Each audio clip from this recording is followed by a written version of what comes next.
Switzerland बनवलं. अरे कबड्डी पण आपण स्विट्जरलैंड ये तर गढ़वाल तो बनावा जो एक पहचान थी जो ये यक हमारी संस्कृति छे हमारे लोग सब बचाना काम तो करा हमल आखिर रहन कन कचो. मेरा नाम कविंद्र इस्टवाल है और मेरा गांव किसोटी एकेश्वर विकासखंड चौबट्टाखाल विधानसभा पौड़ी गढ़वाल के अंतर्गत आता है और लगातार मैं सेवा भाव में रहा अपने क्षेत्र के लिए, अपने लोगों के लिए. विगत 10-12 सालों से मैं सक्रिय राजनीति में हूँ और क्योंकि राजनीति में आने का कारण यह रहा कि मेरा राजनीति का कहीं दूर दूर तक कहीं वास्ता नहीं था, क्योंकि ना ही हमारे कोई परिवार में कोई राजनीतिक व्यक्ति रहा है. पर हमारे दादाजी, हमारे पिताजी का गांव के प्रति और अपने लोगों के प्रति बड़ा स्नेह रहता था, सेवा का भाव रहता था. वही गुण मेरे अंदर भी रहे और जब हम लोग इस काम को करने लगे तो लोगों ने कहा, उस क्षेत्र के लोगों ने कहा कि आपको हमारा प्रतिनिधित्व करना चाहिए. तो मैं उनके कहने के अनुसार, लोगों के कहने के अनुसार, क्योंकि एक सेवा जो मेरी अपनी हैसियत है मैं उस हैसियत के हिसाब से कुछ खर्च कर सकता हूँ, कुछ कर सकता हूँ, लेकिन एक सिस्टम के लिए और एक सिस्टम को ठीक करने के लिए एक संवैधानिक पद चाहिए होता है. वो संवैधानिक पद जब आप किसी क्षेत्र से प्रतिनिधित्व करते हैं, जब आप जीत के आते हैं, तभी आप सिस्टम को थोड़ा सा ठीक कर पाएंगे. तो लोगों के कहने के अनुसार हम लोग राजनीति में आए. उसके बाद 2014 में मैंने जिला पंचायत का चुनाव लड़ा. 2017 में मैंने चौबट्टाखाल विधानसभा से चुनाव भी लड़ा. लोगों का बड़ा अच्छा आशीर्वाद भी रहा. हालांकि कई व्यवस्थाएं थी, जनता जनार्दन होती है, जो जनता चाहती है वह होता है और जनता का आशीष मेरे साथ है, क्योंकि मैं उस क्षेत्र का व्यक्ति भी हूँ, लोकल भी हूँ और मेरे रिश्तेदार से लेकर मेरी बेसिक शिक्षा भी वही हुई है. लेकिन अगर ये पुरुष से आप लोगों के साथ जुड़ा है तो वो व्यक्ति आपका अपना है. और दूसरी बात, जाति वालों के लिए सोचे होना चाहिए कि हमारे यहाँ लोगों के अंदर कितनी प्रतिभाएं छिपी हैं. और मैं जब देख रहा था इस प्रांगण में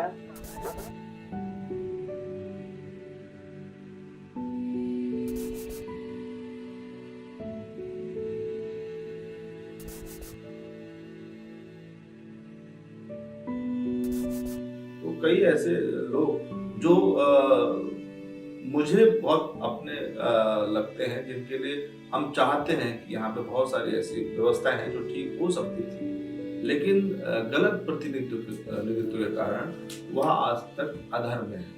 अच्छा, क्यों लगता है आपको कि प्रतिनिधित्व गलत रहा? नहीं, देखिए, समाज और ये जो हमारे लोग हैं उन्होंने बड़ी दिल से, क्योंकि पहाड़ का व्यक्ति हमेशा जो काम करता है बड़े दिल से और बड़े भाव से करता है.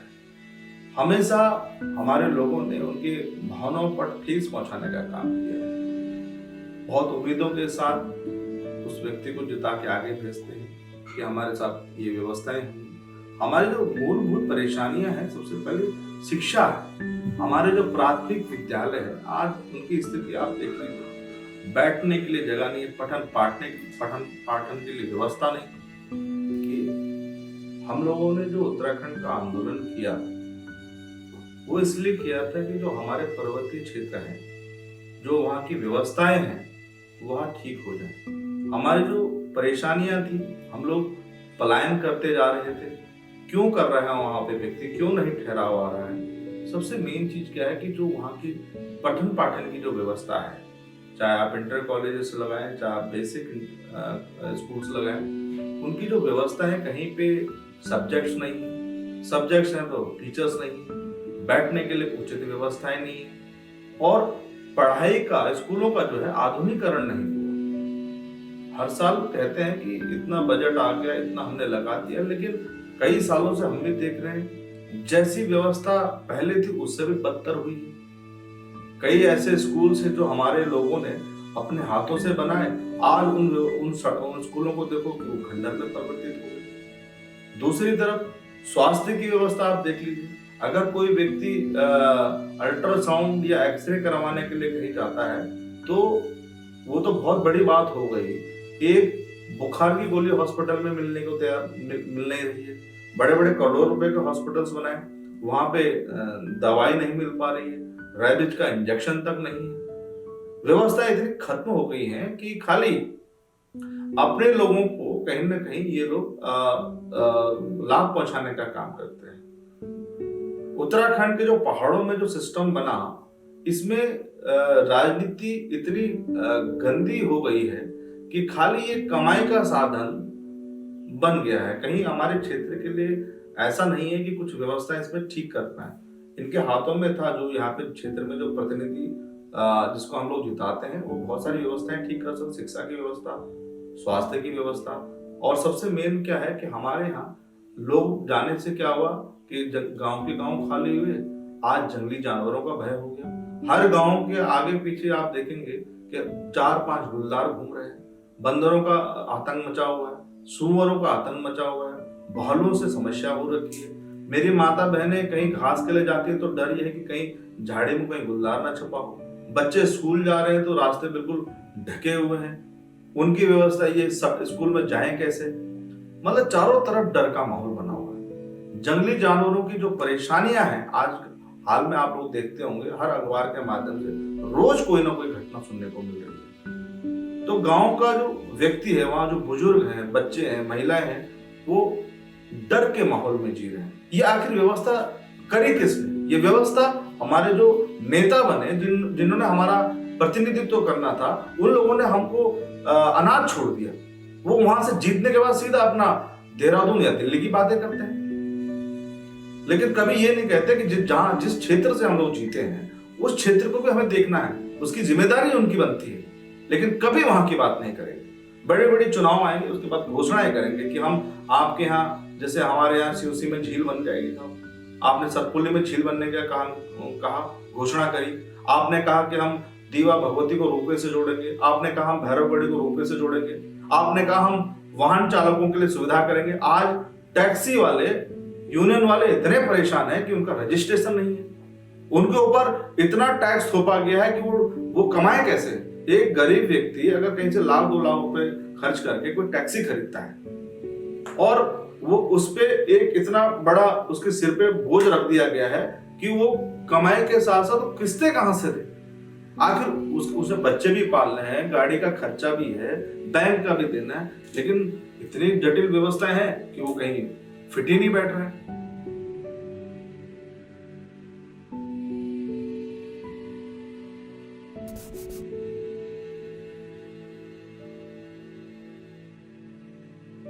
जो हमारे क्षेत्र में जो इस समय वर्तमान में विधायक है, पहले भी कई बार कैबिनेट मिनिस्टर रहे, और वो तो दिल्ली के सेंट्रल पॉलिटिक्स में भी थे,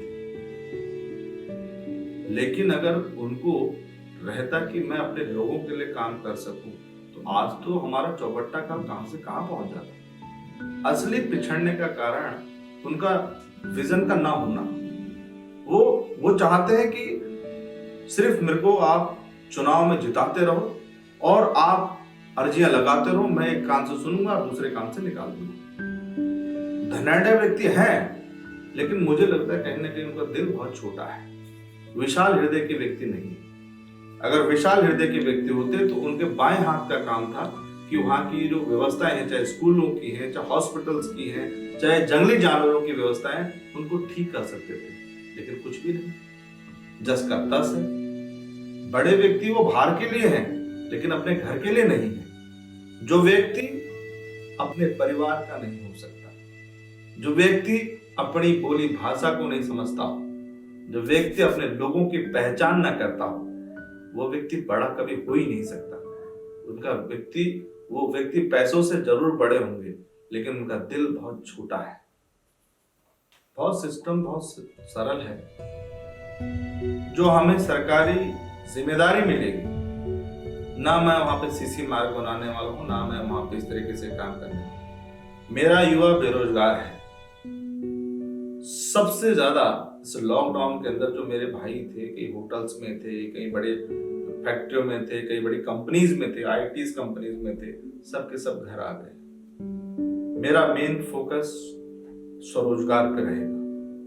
मैं एक ऐसा सिस्टम तैयार करूंगा कि हर साल कम से कम 100 से 200 लड़कों को स्वरोजगार से जोड़ने का काम करूंगा। उनके लिए फ्री ऑफ जैसे ट्रेड के कोर्सेज होते हैं, मतलब क्राफ्ट कोर्स होते हैं, क्राफ्ट कोर्स कराने के बाद उनको उनका काम तक खुलने तक की, मतलब बैंक से लेके कहाँ उनको सुविधाएं दे सकती, उसकी पूरी जिम्मेदारी एक एक व्यक्ति के लिए मैं पर्सनली काम करूंगा। महिलाओं के लिए जो स्वरोजगार का काम हम करेंगे, हमारे यहाँ की जो महिलाएं हैं वो बड़ी हर कई कार्यों में पारंगत हैं, बहुत सारी ऐसे स्वादिष्ट भोजन बना लेती हैं। और सबसे बड़ी बात क्या है कि हमारे यहाँ जो उगता है वो विश्व स्तर पे आज के समय में सुपर फूड के नाम से जाना जाता है। उसकी इतनी मांग है, चाहे मंडवे का आटा हो, चाहे जुंगारू हो, चाहे वहाँ का शहद है, चाहे वहाँ का कोई फल है, चाहे वहाँ कई ऐसी चीजें जो दलहने हैं, वो आज मांग है उसकी। इसको बढ़ाने के लिए हम स्वरोजगार का काम करें। आबादी क्षेत्र में जहां जहां आबादी होगी उसको घेरवाड़ से हम लोग सुरक्षा देने का काम करेंगे, ताकि जो हमारे लोग वहां रह रहे हैं वहां सुरक्षित रह सके, जंगली जानवरों का भय न बन पाए। तीसरा, जो स्कूल के प्राथमिक विद्यालय हैं, क्योंकि ये लोग उल्टी गंगा बहा रहे हैं, अटल उत्कृष्ट विद्यालय इन्होंने बनाए, लेकिन वो 6ठी से 12वीं तक में सीबीएसई पैटर्न इन्होंने स्टार्ट किया। मैं ये कहता हूं, मैं इस चीज का विरोध नहीं करता, लेकिन एक बात बताइए कि गंगा सुलटी बहनी चाहिए या उल्टी बहनी चाहिए? बेसिक से आप स्टार्ट करें। जो व्यक्ति पहली क्लास से 6ठी तक इंग्लिश पढ़ेगा तभी तो 6 में कहीं कवर, 6ठी में कहीं कवर कर पाएगा। आपने 1 से 5वीं तक तो बेचारे को हिंदी पढ़ाई और 6ठी में एकदम से आपने उसको सीबीएसई बोर्ड में डाल दिया, तो वो बेचारे उसके लिए तो पढ़ाई पहाड़ लग जाएगी, वो तो पढ़ाई छोड़ ही देगा। तो बेसिक जो स्कूल्स हैं उनकी व्यवस्थाओं को ठीक करने का काम करेंगे, आधुनिकीकरण करेंगे। हॉस्पिटल्स में जो सुविधाएं आज हैं, इसको देख के तो रोना आता है। करोड़ों रुपए की जो बिल्डिंग इन्होंने खड़ी करी, ना वहां पे अल्ट्रासाउंड मशीन है, ना वहां एक्सरे मशीन है, ना वहां रैबिट का इंजेक्शन, ना वहां बुखार की गोली है। एम्बुलेंस की वो स्थिति हो रखी है कि जो स्ट्रक्चर है उस पर स्टेपनी का टायर रख दिया जाता है, उसमें कोई फर्स्ट एड नहीं है। तो ये देखकर और सुनकर बड़ा दुख होता है। हम ये चाहेंगे कि जितने भी हॉस्पिटल्स हैं वो रेफरल सेंटर न बनकर वहां उनका इलाज हो। उसके लिए चाहे हमें डॉक्टरों की टीम से बात करनी पड़े, जो आजकल कई लड़के हैं जिन्होंने मेडिकल फील्ड से कोर्स किए हुए हैं, उनको कहीं ना कहीं अटैच करने का काम करेंगे। वो वहां पे अटैच करें और हफ्ते में, दिन बार में, ब्लॉक स्तर पर, न्याय पंचायत स्तर पर इनके लिए हम लोग मोबाइल जो स्वास्थ्य है गाड़ी में, उसकी व्यवस्था ठीक करेंगे।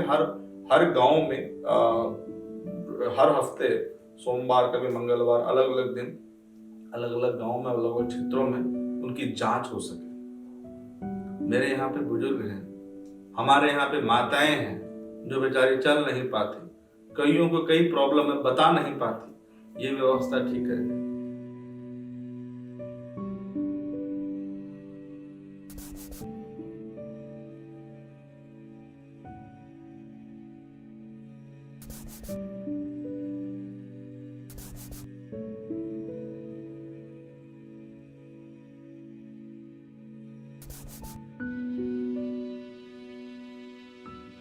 हमारे यहाँ रोजगार की बहुत सारी संभावनाएं हैं, जैसे कि हमारे पास जल है, जंगल है, जमीन है, इसको हम पर्यटन में डेवलप कर सकते। इन्होंने इवेंट मैनेजमेंट, इवेंट फेस्टिवल किया, लेकिन खाली पूरी घोषणाएं करी। हम ये चाहते हैं कि हमारे जो गांव हैं वो टूरिज्म में डेवलप। हमारे हर गांव में होटलियर बंदे हैं, कई माताएं बहनें हैं जो ट्रेडिशनल खाना बनाना जानती हैं। सड़कों के किनारे जितने भी गांव हैं या दूरस्थ अच्छी जगहों पे जो गांव हैं, उनको टूरिज्म में डेवलप करें, ताकि बाहर के जो यात्री हैं वहाँ ठहरे, वहाँ के बारे में समझें और वहाँ के जो खान पान है उसको देखें, वहाँ की संस्कृति और वहाँ की सभ्यता को भी समझें। इसके लिए हम काम करेंगे। ये एक काम यहाँ रहेगा। और होम स्टे जिस तरीके से लोगों ने चलाया, हालांकि होम स्टे ठीक है, लेकिन इसके लिए व्यवस्थाएं ठीक करने की आवश्यकता है। आजकल कई लड़के हैं जो बहुत परेशान हैं कि हमें करना था, लेकिन जटिलताएं इतनी हैं कि आप खाली पेपर वर्क कराते हैं, उसके बाद वो आप तंग हो जाते हैं। हम लोग इसमें कम से कम पेपर वर्क हो और इसको जो लड़का लगता है ये युवा या कोई लड़की करना चाहती है उसको पूरा सपोर्ट करने का काम करें, स्वरोजगार। दूसरा, हमारे जो खाद्य पदार्थ हैं इनको कैसे अच्छी पैकेजिंग हो, छोटे छोटे कुटीर उद्योग हम लोग यहाँ पे हर गांव के अंदर डेवलप करने का काम करें। सबसे मेन चीज हमारे यहाँ पे जो उगता है वहाँ पे जो क्रय विक्रय सेंटर खोलने बहुत आवश्यक है, क्योंकि हमारे यहाँ छोटे छोटे खेत होते हैं, बहुत कम होता है, तो उसके लिए हम लोग क्रय विक्रय सेंटर खोलेंगे ताकि कोई व्यक्ति 10 या 8 किलोमीटर के अंतर्गत अपना सामान लाके वहाँ बेच सके। ये ना हो कि मेरा व्यक्ति कोटद्वार जा रहा है सामान लेके या पौड़ी जा रहा है, वो कोई नहीं कर सकता, उतना उसका भाड़ा लग जाएगा।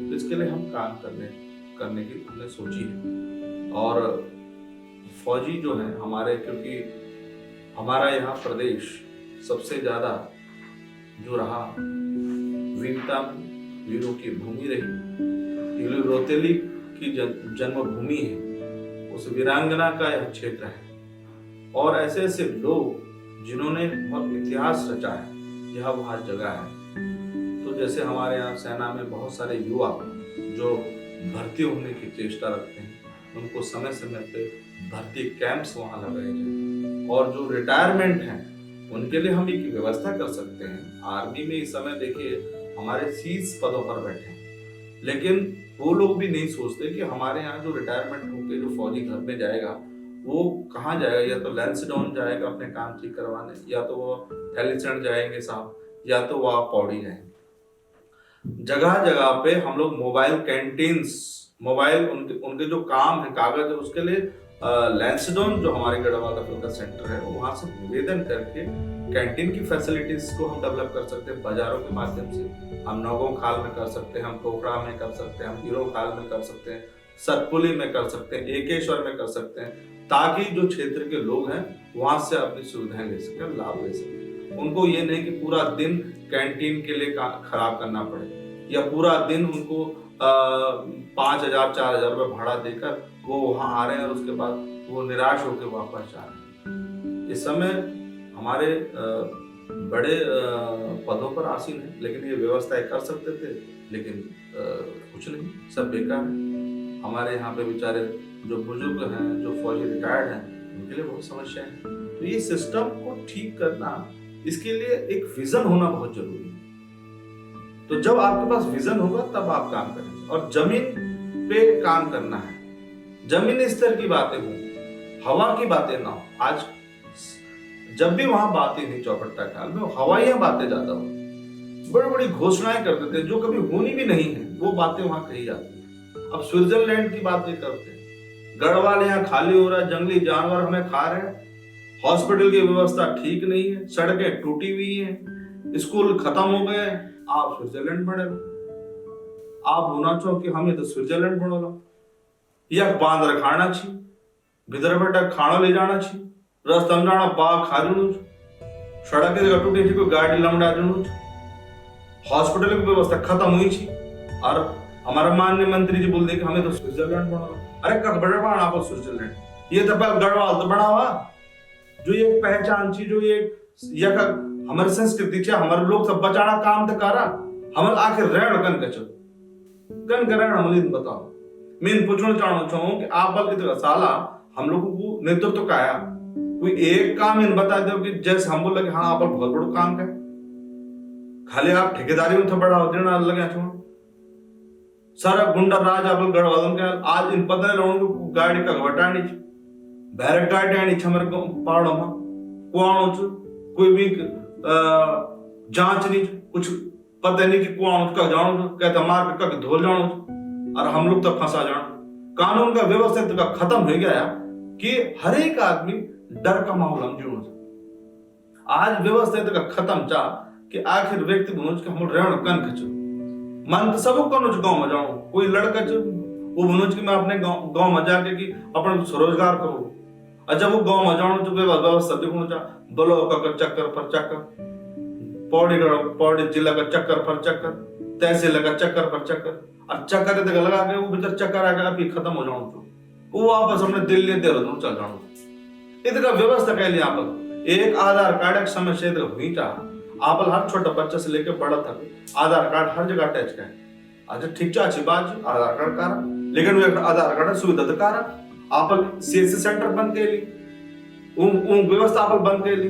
अरे एक बार बताओ, एक आधार कार्ड खुने कम से कम 1000 रुपए खर्च करना चाहिए, 3-3 4-4 बार कभी सर्वर डाउन हो गया साहब, आज मशीन काम नहीं करनी चाहिए, आज भीड़ हो गया साहब, आज फलन हो गया, जब 5 चक्कर मनो तब जाकर आधार कार्ड बनो, तब रोएगा बाद भी नाम हम कई करेक्शन हो रहे।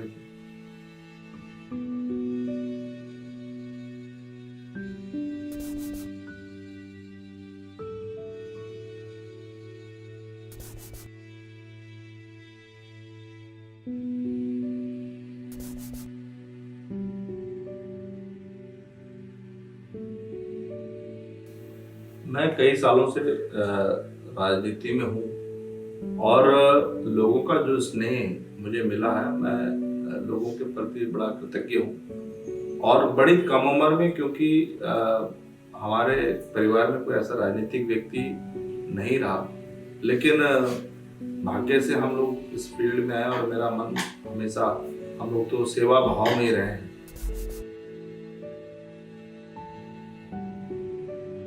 इस समय वर्तमान में प्रदेश सचिव हूँ कांग्रेस से और लैंसडाउन का प्रभारी भी हूँ और बहुत सारी पार्टी ने मेरे को जिम्मेदारियां भी दी और मैं अपनी जिम्मेदारियों पे हमेशा पूरे धैर्य के साथ, ईमानदारी के साथ काम करने का काम भी करता हूँ।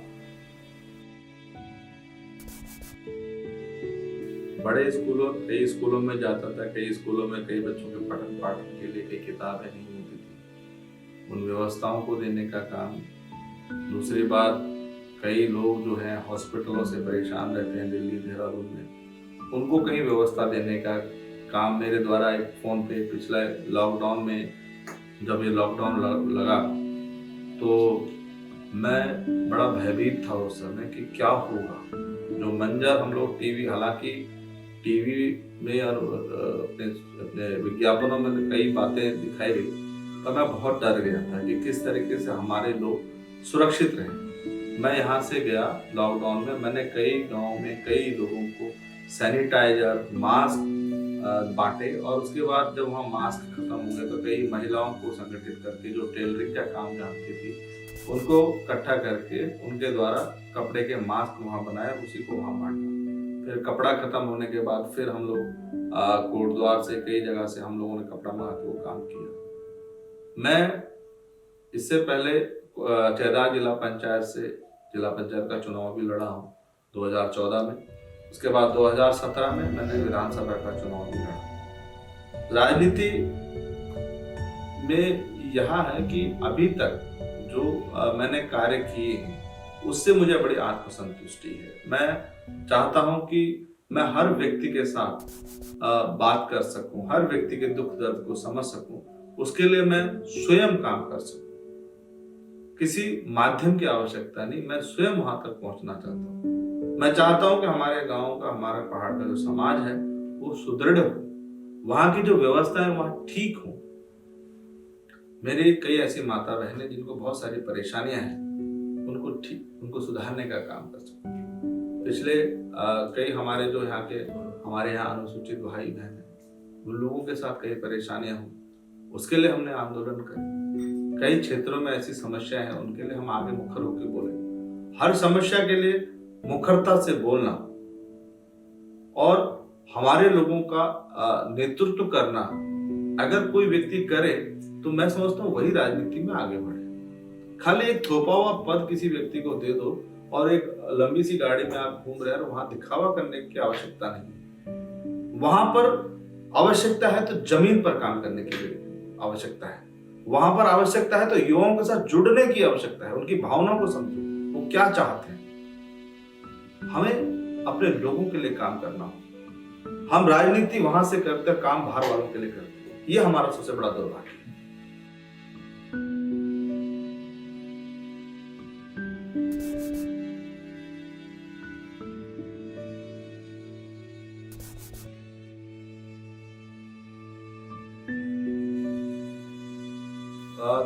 2-2.5 साल पहले जब लॉकडाउन में चाहे दीपावली कोई कार्यक्रम, हमारा दीपावली त्योहार, कई बार त्योहार हम लोगों का आंद छिना, तो हम लोग त्योहार नहीं हो गया, आजकल पूरा हम लोग बाजार पर निर्भर हो गए। एक तरीके से हम लोग बाजार पर निर्भर हो गए।